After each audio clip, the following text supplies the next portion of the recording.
boxing news. Okay, and now it's time for our weekend recap. Last night's action on the Paul versus Woodley card.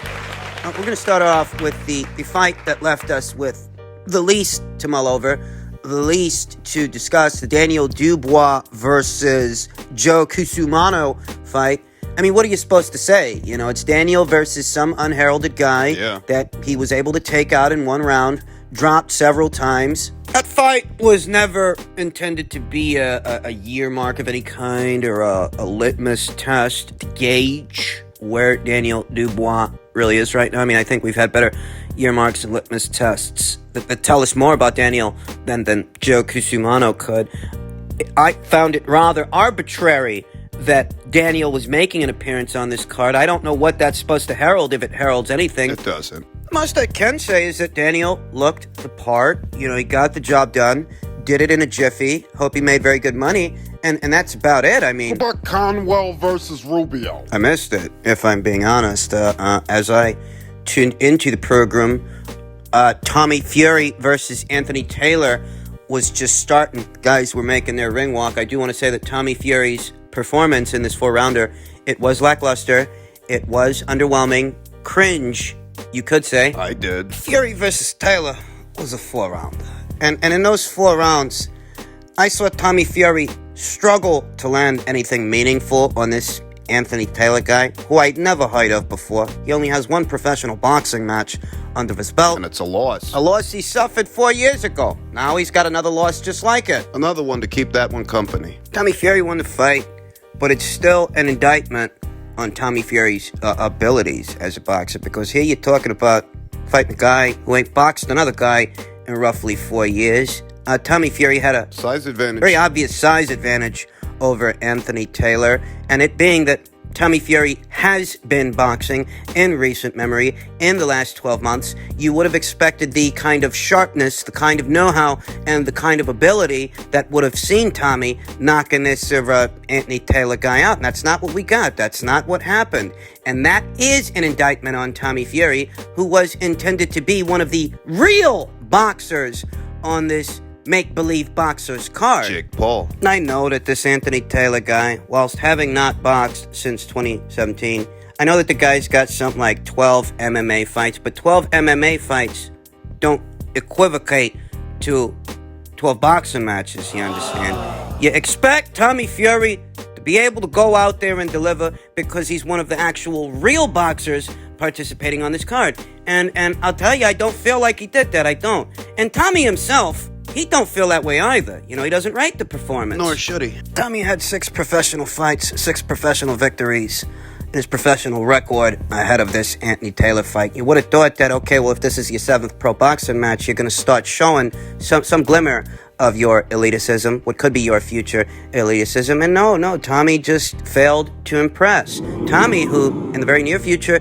could see himself fighting none other than this card's headliner, Jake Paul. I'll tell you something. When it was first proposed that Jake Paul take on Tommy Fury, I thought to myself, Tommy should be able to take this guy out. Tommy should be able to deal with this guy. Behind this Taylor performance, I now find myself questioning whether or not Tommy Fury actually has what it takes to be the one to stop Jake Paul. Tommy's performance last night was an indictment on his abilities. That's all I have to say about that. We saw Ivan Baranchik take on Montana Love.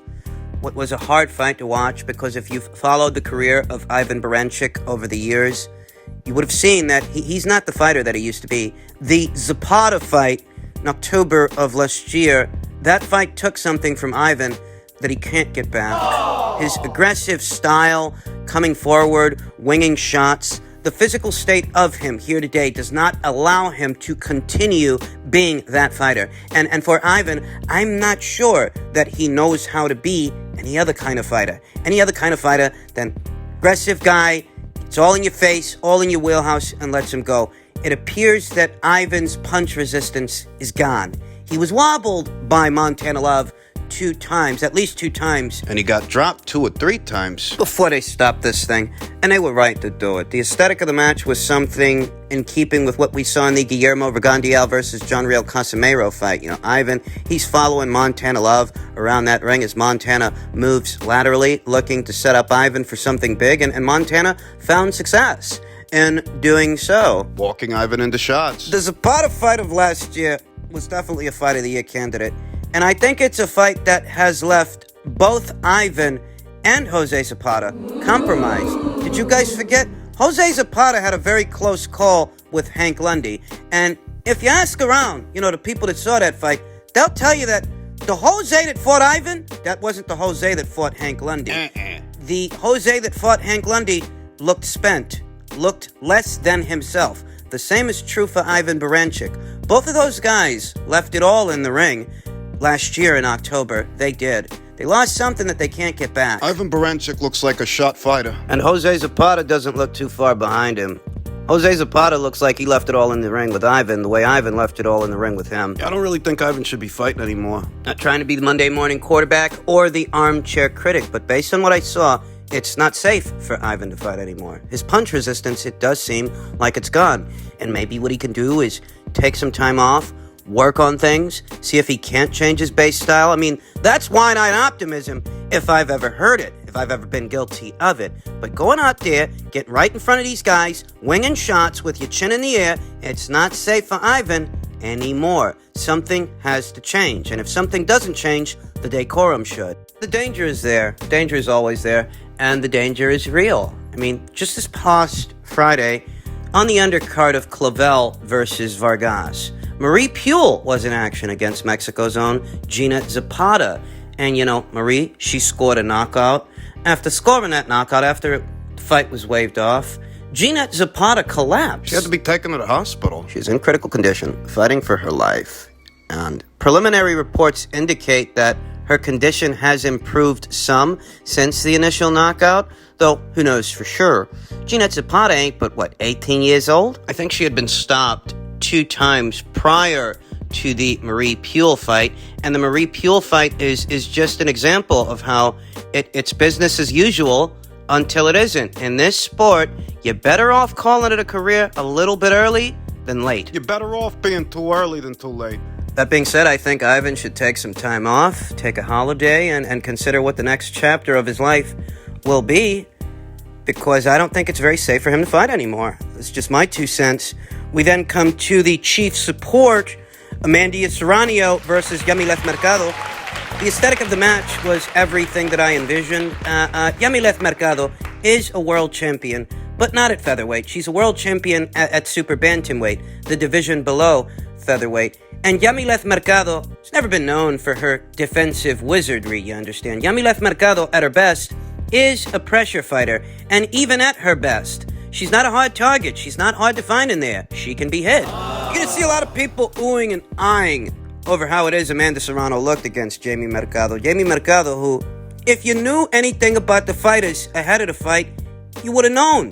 Jamie's out of her depth. She's overmatched. As Amanda Serrano's opponents often are. You often hear it said that Amanda Serrano is one of the great women boxers of this generation, but her opponents, they never seem to be all that great. That's the problem. Amanda Serrano looked exactly as I expected her to look against young Jamie Mercado, who I told you guys was in over her head with this fight. Amanda couldn't miss Jamie. The normally come forward, aggressive Jamie Mercado, who is at her best, fighting her fight when she's barreling forward, throwing punches in bunches, not in this fight. It seems that Jamie's strategy revolved around trying to move around that ring to offset the aggression of Amanda Serrano, which I think did buy her some time. She wouldn't have finished this fight on her feet, punching with Amanda. Trading with her.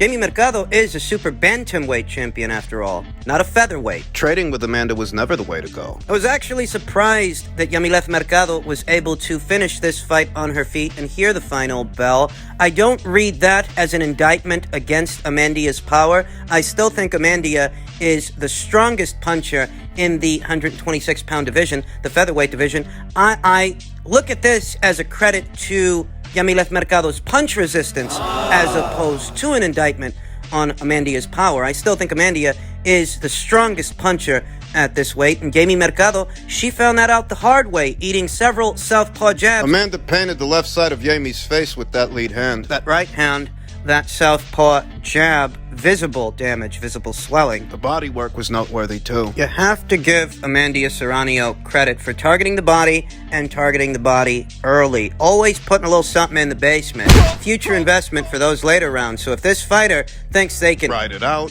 regroup and get a second wind, by the time they think they can do that, Amanda Serrano has taken enough out of them by targeting that midsection that they can't. Really surprised Jamie finished this fight on her feet. Between the head punches and the body punches, Amanda Serrano, she really put Jamie Mercado through the ringer. Jamie's a tough girl, man. A brave one as well, venturing from 122 to 126 pounds for this fight when she was so clearly overmatched. Undeserving The verbal abuse. coming from the opposite corner, the form of Jordan Maldonado and his forked tongue, attention-seeking. We had said leading up to this fight that we were going to beat her at her own game. I was hoping that she would become a real Mexican and fight like a Mexican. Mexicans don't back up. You know what I'm saying? So I was hoping that she came and gave us a hard fight coming forward, but she felt the power and she decided to become a boxer and run away. Jordan Maldonado's crass stereotypes as far as Mexican boxing are not only antiquated, but inappropriate. I mean, you are fighting a super bantamweight after all. How much are you expecting of a super bantamweight traveling upwards to featherweight to fight your fighter? Were you expecting her to stand right in front of Amanda? I mean, if what you want is a hard fight and that's what you're looking for, why are you fighting a 122-pounder? Well, that's what you were expecting. Remember when I told you guys? They didn't land on Jamie Mercado by accident. That's by design. I mean, your fight is already winning wide on the cards. I didn't give Jamie Mercado a single round. Not a single round. It was a clean sweep for Amanda Serrano. And it's a wonder that Jamie didn't get knocked out. But that's not enough for Jordan. He's got to add insult to injury. Classless. The filth of Jordan Maldonado and his forked tongue is world-renowned. He's developing a bit of a reputation as a hothead, a loose cannon, and an asshole. The glory hog, too. This guy was still trying to sneak a word in edgewise after Amanda Serrano was done on the mic post-fight after the interview, and I'm just watching this guy and cringing the whole time, thinking to myself, tonight's not your night. Tonight's not about you. It's about the fighters. It's about these guys. Were you trying to start a fist fight between the corners? I guess Jordan felt he wasn't getting enough camera time, felt left out, and he wanted to start something. So that's what he's known for, starting shit, making quips about how Mexicans don't back up and don't lay off. Well, I guess he missed Oscar Valdez versus Miguel Berchelt, where Oscar used lateral movement and a well-timed jab to break down Miguel Berchelt. I guess that Jordan Maldonado's never heard of Canelo Alvarez, who's not limited to fighting on the front foot. He can fight off the back foot and moving laterally as well. I mean, Dial it back a bit, Manny Stewart. because not only are your stereotypes about Mexican boxing and Mexican boxers, not only are there stereotypes inaccurate, your behavior is inappropriate. Don't just stop trying to steal your fighter's thunder. Amanda won a lopsided victory. That was expected. That air of intrigue you get from a super fight involving two fighters, two highly touted fighters that compete at the same level, it was absent here because Amanda is once again facing an overmatched opponent. Which makes Jordan's behavior even stranger. Because he knows that. Finally, we come to the main event of that same card. The fight between Jake Paul and Tyrone Woodley. That's what you want to call it. I'm not going to waste your time and mine. Don't expect a breakdown. Because how am I supposed to break down a fight between two guys that really can't box? I think the highlight of the night, the highlight of the fight, was when Tyrone Woodley connected with an overhand right in the fourth round that sent Jake Paul reeling into those ropes, and it looked a lot like the ropes were the only thing that held Jake Paul up. Based on the rules of a conventional boxing match, that should have counted as a knockdown. But it wasn't. Yeah, I bought the goddamn thing, I have to admit that. Didn't know what I was going to get, didn't know what to expect. I didn't know if Tyrone would be the one to bring the circus to a close, or if Jake Paul would make good on his word and knock Tyrone Woodley out late. Nobody got knocked out. I wonder how much longer Jake Paul's audience is going to be entertained by this stuff, because as far as the aesthetic of a fight, it was hardly a fight. It was mostly just Jake Paul moving around the ring, Tyrone Woodley following him around with his hands high, not sure what kind of guard that was, not sure what his intentions really were in doing so. I mean, I wonder how long are people going to be fascinated by this? The people that make up Jake Paul's audience, which isn't comprised of guys like me and you, true blue fight fans, hardcore degenerate boxing fans. No, he appeals to a different audience entirely, and that's who showed up for that thing. Were they really entertained by that? Were they really entertained by Tommy Fury versus that other guy? I forgot his name. Because it's Tommy Fury that Jake Paul might end up fighting next, and neither Tommy Fury or Jake Paul's fights, neither one of those fights were all that entertaining, and neither one of them looked anything special. I wonder what the hierarchy of thought is for Jake Paul's core audience. I mean, a guy like me, I might tune in because I want to see whether or not Jake's going to get knocked out. Maybe that's the appeal for me. To someone else, it might be something different. Having seen this card and the way that it ended, I don't get the sense that Jake is going to put himself in very many situations where there's a chance that he might get knocked out. Tyrone couldn't do it. Tommy Fury, he couldn't knock out the guy he was fighting either, so what? If you put Tommy Fury in the ring with Jake Paul, should we not expect a knockout? Because it's looking that way, and that does affect the overall attractiveness of the match. Whether you're going to see a knockout or not. If there's no knockout, what's the point? Well, if I want to see two guys fight to a decision, two guys that can actually box, I can watch an actual boxing match involving actual boxers, world-class or domestic-level boxers, if I want to see two guys that might end up fighting to a decision. But when it comes to Jake Paul, the appeal is putting this troll in situations that may result in him getting knocked out. And if Tyrone couldn't do it, if he wasn't the man for the job, and it's not looking like Tommy's the man for the job either, that does affect the overall appeal of his gimmick, of his niche. At least for me, it does. There are actually people arguing over whether or not Tyrone Woodley deserved the decision, because it was a split decision. There are actually people arguing over how the judges scored this thing, and I'm telling you, No. I'm not going to do that. I'm not going to sit here and split hairs over who won a Jake Paul fight. Get enough of that with real boxing involving real boxers. No. The gimmick here is putting Jake in situations where he may get knocked out. That's the whole goddamn point. Not watching him waltz around the ring, moving laterally. And going the distance. I just find myself wondering how long his audience is going to find this entertaining.